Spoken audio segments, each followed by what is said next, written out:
et bienvenue pour de nouvelles croustilles. Au menu aujourd'hui, on va parler de boutiques en ligne, plus précisément d'Etsy. Bien sûr, je pense que ces conseils pourront s'adapter à pas mal d'autres plateformes.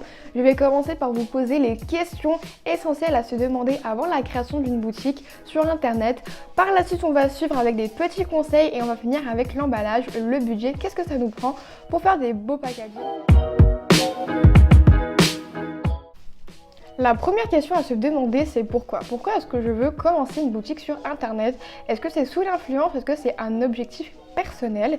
Il faut également savoir que ça va vous prendre beaucoup de temps, donc c'est la deuxième question à vous demander.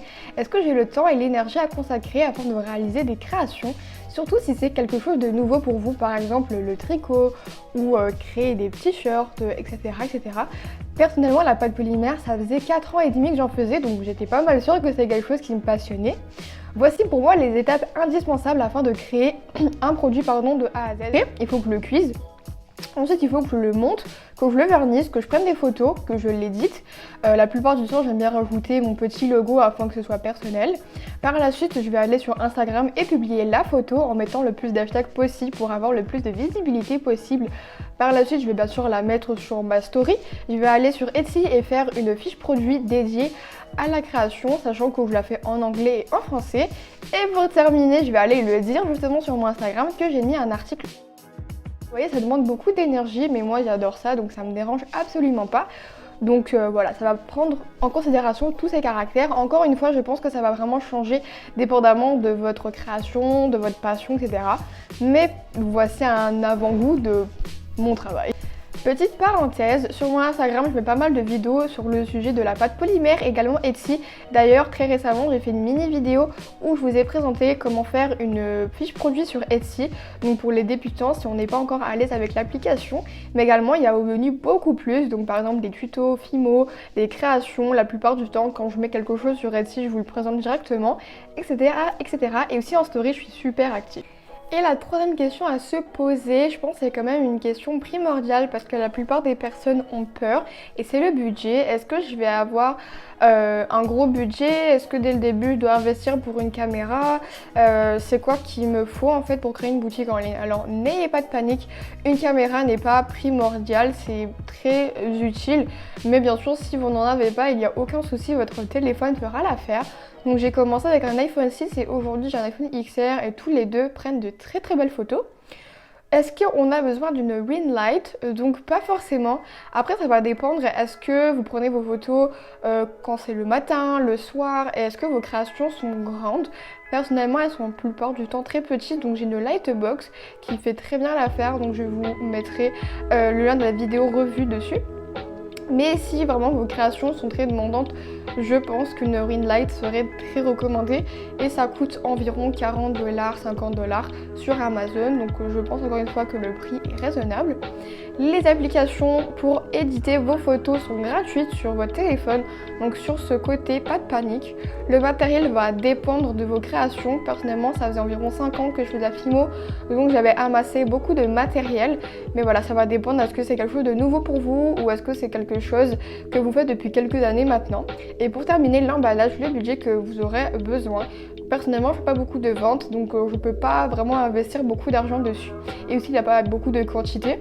Mais j'ai commencé au Dollarama. Je vous ai fait une vidéo où je vous montrais comment j'emballe comment j'emballe mes produits, mes commandes. Donc je vous mettrai encore une fois des liens dans la barre d'infos. Sinon, c'est juste dans ma vidéo comment je prépare mes commandes. Sinon, également, je pense à une petite vidéo sur mon Instagram.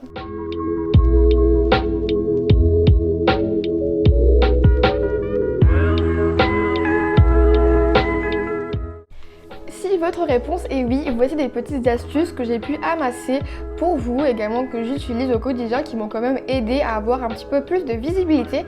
Encore une fois, je sais très bien que je n'ai pas beaucoup de ventes, que ce n'est pas encore rentable pour moi, donc vous allez me dire pourquoi je fais cette vidéo.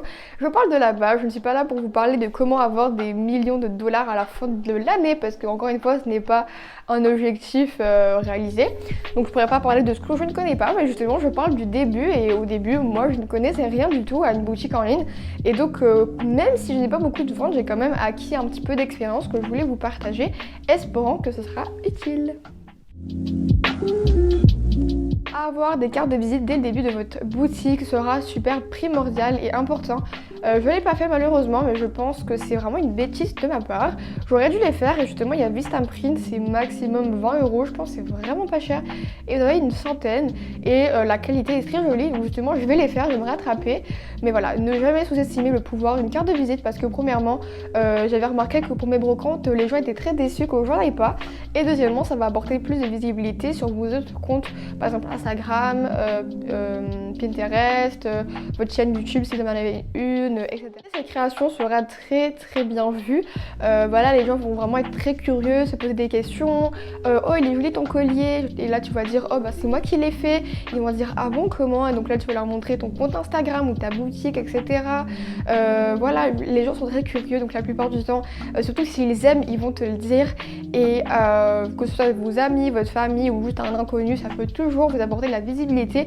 Et personnellement, moi, ça me fait chaud au cœur quand j'entends ce genre de compliments parce que je vois que mon travail, il plaît aux autres. Faire des brocantes super bien vues, vous allez porter vos créations et en plus les gens vont découvrir un nouveau monde. Ils vont sûrement prendre votre carte de visite et en plus parler de sa passion, c'est juste un grand plaisir. Et en plus, vous allez également voir si les prix sont adéquats aux clients. Faire des brocantes souvent, ça pourra vraiment aider à avoir une grande visibilité, au moins que dans votre quartier. Et voilà, ne sous-estimez pas les brocantes. Je sais que parfois on a peur, peut-être qu'on n'est pas habitué, mais je vous dis, dès que vous allez le faire, vous allez juste vouloir en refaire, en refaire et en refaire. Sur son Etsy est super important, donc je pense que le minimum à avoir c'est 2-3 fiches produits par semaine et par la suite bien sûr en rajouter. À un moment donné vous pouvez également en mettre une par journée et vous allez voir que vous allez apporter beaucoup plus de trafic dans votre boutique et également parfois mettre les free shipping vont également énormément vous aider. J'ai remarqué que la plupart du temps quand les gens mettaient livraison gratuite ils étaient dans le haut de la page. Et maintenant parlons d'emballage, donc le budget c'est maximum 20 $ quand on commence. Donc moi j'avais acheté des enveloppes du Dollarama pour 1,50 $, il y en avait 10 dedans. Ensuite j'avais acheté des masking tape, il y en avait 5 pour 2 $. Ensuite j'avais acheté des sacs en organza, 6 pour 1,25 $. Et ensuite j'avais acheté des petits emballages autocollants transparents sur Créafirm pour les 3. Il y en avait 600 au total pour 6 €, donc vraiment pas cher. Et le papier bulle également, ça coûtait 1,50 €, 1,50 $ plutôt au Dollarama. Donc bref, quand j'ai commencé, j'ai tout acheté au Dollarama. Mais par la suite, je suis allée sur AliExpress et j'ai vu des grosses pépites. Donc j'allais vous mettre plein d'images. Je vais vous mettre pardon, plein d'images sur l'écran. Également, je vais essayer de mettre des liens ou au moins mon AliExpress dans la barre d'infos pour que vous allez voir mes playlists. Justement j'ai commandé des enveloppes, donc 50 enveloppes pour 6 $, c'est vraiment pas cher. Ensuite j'ai acheté 50 sacs en organza pour 3 $, quelque chose comme ça. En tout cas il n'y a que des pépites sur AliExpress. Également sur Amazon, vous avez Amazon Prime, surtout pour les personnes qui ont un business comme par exemple le make-up. Voilà, pour les gloss, ça c'est vraiment une très bonne idée d'aller sur Amazon. Et voilà.